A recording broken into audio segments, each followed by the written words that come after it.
Bonjour à toi, je m'appelle Jono Gislain, je suis DG du groupe Socaf spécialisé en alimentation animale et en soins vétérinaires. Au travers de cette chaîne, je t'apporte des conseils pour réussir en élevage en Afrique et au travers de nos structures Socaf, Cafco et Medivet, on t'accompagne pour que tu puisses améliorer tes performances et améliorer aussi tes bénéfices en élevage. Aujourd'hui, je voudrais qu'on parle d'un sujet, celui de l'offre et de la demande. Parce qu'en Afrique, dans beaucoup de pays africains, on constate parfois qu'il y a une forte demande en produits alimentaires, notamment avec la population croissante. Mais en parallèle, il y a parfois des éleveurs qui ont du mal à écouler leur production. Et on peut se demander pourquoi. Je vais te donner ici 3 pistes de réflexion et qui pourront aussi t'apporter potentiellement des solutions sur lesquelles tu vas t'appuyer pour faciliter tes ventes et pour ne plus avoir de difficultés à écouler ta production.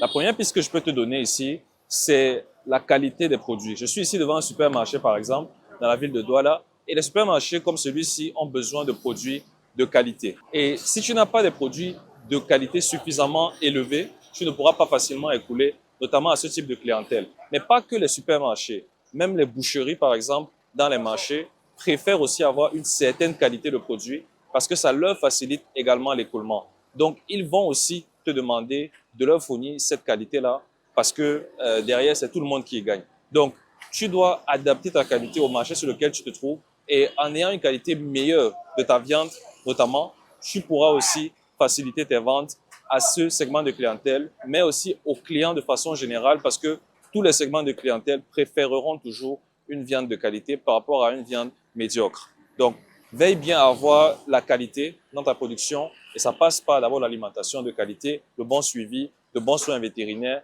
et on est là pour t'accompagner. N'hésite pas à nous contacter pour ça. Le deuxième point qu'on peut aborder ici, c'est celui de la période de l'année, la saisonnalité, si on peut le dire de cette façon. Parce que la saisonnalité joue aussi beaucoup sur les ventes ou sur les méventes. Et si tu as un marché, si tu es sur un marché qui est très saisonnier, il faut également que tu apprennes à adapter ta production. En élevage de porc, par exemple, il faut plusieurs mois pour obtenir un porc mature. Ça veut dire que tu dois programmer tes productions de façon à ce que les porcs soient matures dans ta ferme beaucoup plus en période forte qu'en période basse. En période basse, il faut continuer à produire, mais tu vas adapter la quantité et en période forte, tu vas évidemment faire augmenter le cheptel de façon à pouvoir vendre beaucoup plus et de façon aussi à ce que tu n'aies pas de difficulté à vendre pendant la période basse. Si les quantités sont adaptées selon chaque période de l'année, tu auras beaucoup moins de difficultés à vendre et à ce moment, tu feras aussi plus de bénéfices parce que tu n'auras pas besoin de baisser énormément tes prix pour arriver à vendre ta production. Donc, veille bien à ce que tes quantités soient adaptées selon les périodes de l'année.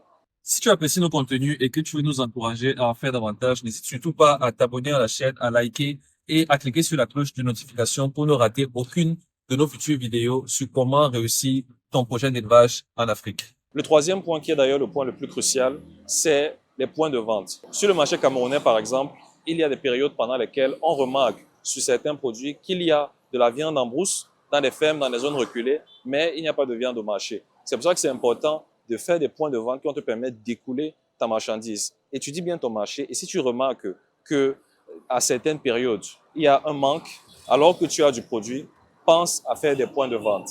Ça va te permettre d'écouler non seulement la marchandise plus vite, mais en plus, tu vas vraiment satisfaire une clientèle qui a une forte demande qu'elle n'arrive pas à satisfaire justement parce que tu es dans des zones reculées ou d'autres éleveurs comme toi sont dans des zones reculées. Et ce que je dis ici est valable pour beaucoup de pays africains et c'est quelque chose qui est souvent assez présent comme problème parce qu'on a du mal à trouver de la viande alors qu'il y en a quelque part. Donc, pense au point de vente et essaye de commencer par quelque chose de simple mais qui pourra te permettre déjà de mettre un pied dans la distribution et à partir de là, tu pourras éventuellement étendre si la demande te le permet. Merci d'avoir suivi cette vidéo, j'espère qu'elle t'a fait réfléchir un peu et qu'elle t'a donné quelques pistes pour faciliter tes ventes et pour éviter d'avoir ce souci de vente alors qu'il y a de la demande quelque part pas si loin de toi. À bientôt dans la prochaine vidéo. Bye.